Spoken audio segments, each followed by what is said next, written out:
Hello, today we will guide you through how to use HubSpot Email Visual Editor. To get started, open HubSpot and make sure you are on the main home screen.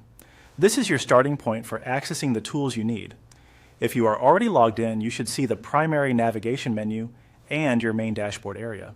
From the home screen, move your mouse over the marketing option in the left navigation. You do not need to click right away.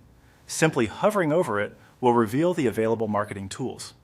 This menu is where HubSpot groups features related to campaigns, communication, and customer outreach, so it is the right place to begin when you want to work with email. Once the menu appears, click on Email. This will take you to the email management area where you can view your existing emails, drafts, and templates. If you have used HubSpot email before, you may already see a list of emails on the screen. Take a moment to locate the email you want to work on. Next, hover your mouse over a sample email in the list. In HubSpot, additional actions often appear only when you move your cursor over a specific item. This helps keep the workspace clean while still giving you quick access to editing options. When you hover over the email, look for the controls associated with that entry. Then, click on Edit.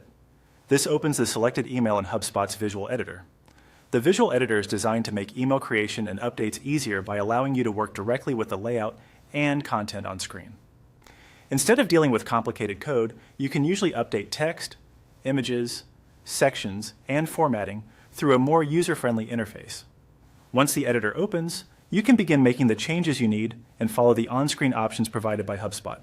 Depending on your email, you may be adjusting content blocks, updating messaging, replacing images, or refining the layout. As you work, move carefully through the editor and pay attention to the Settings panel and Preview area so you can confirm your updates. Look the way you expect.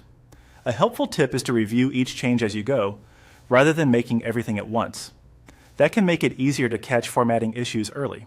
It is also a good idea to use the editor's preview tools if they are available, so you can see how the email may appear before moving forward. That's the process for opening and using the HubSpot Email Visual Editor. Follow these same actions anytime you want to access an existing email and make updates in the visual editing workspace.